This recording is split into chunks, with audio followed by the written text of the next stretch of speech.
this important public meeting and the classified meeting that we had too. This is a very important topic, and I appreciate our ability to have this.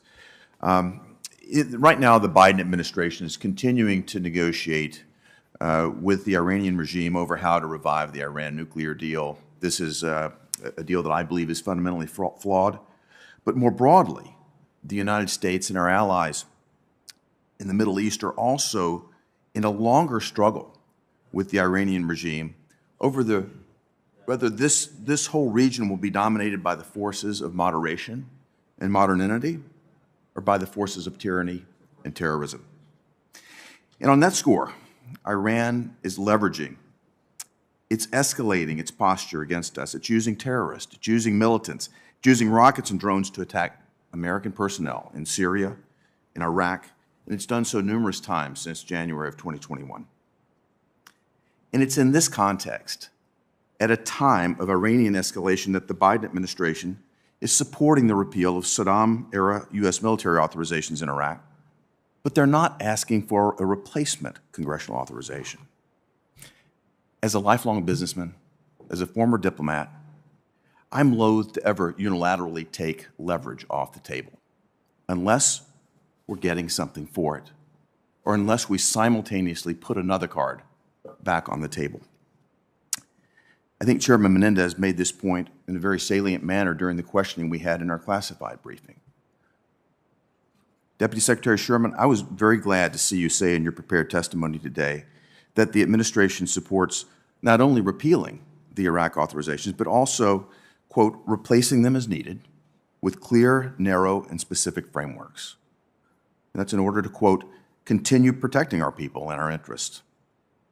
Right now, I believe updated congressional authorities are needed precisely because terrorists and state sponsors of terrorism are continuing to escalate attacks on Americans in the Middle East.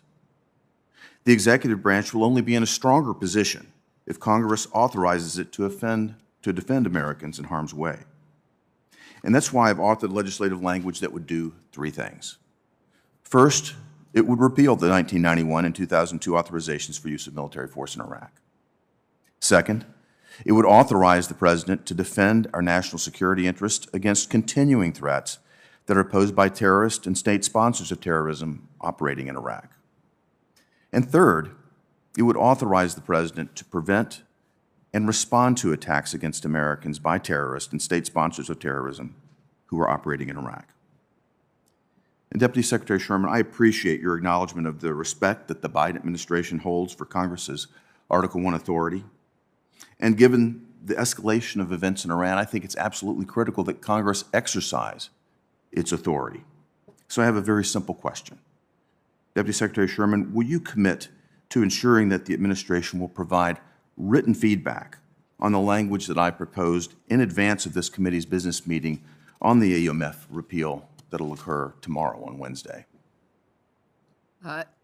Senator, we will certainly do the best that we can to do that in a timely manner in advance of tomorrow's vote, though I will say that we may not be able to do the thorough review you would want of your legislation because we have an interagency process when we do these reviews, but we will certainly do the best we can to be responsive.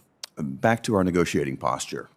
Again, I'm loath to remove an authority and not be prepared to put another in its place. It's not good negotiating strategy.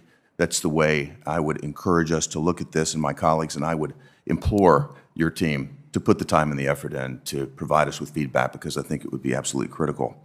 I think it's important to put something on the table to signal to our allies in the Middle East and to our adversaries where we stand and that we have the resolve to defend not only our nation's interests and our partners' interests, but also the American people. Senator, I will add that we do still have the 2001 AUMF, which is focused on those counterterrorism threats.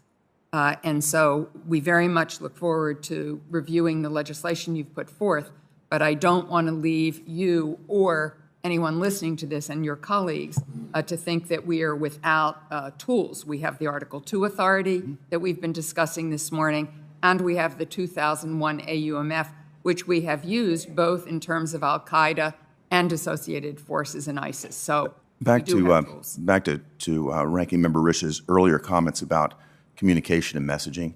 I think we're talking about removing a tool right now. And again, I'm loath to remove any tool that gives us leverage at a time that the Iranian regime is escalating its posture against us without at least replacing it with something more focused, more current, and more responsible. Thank you very much.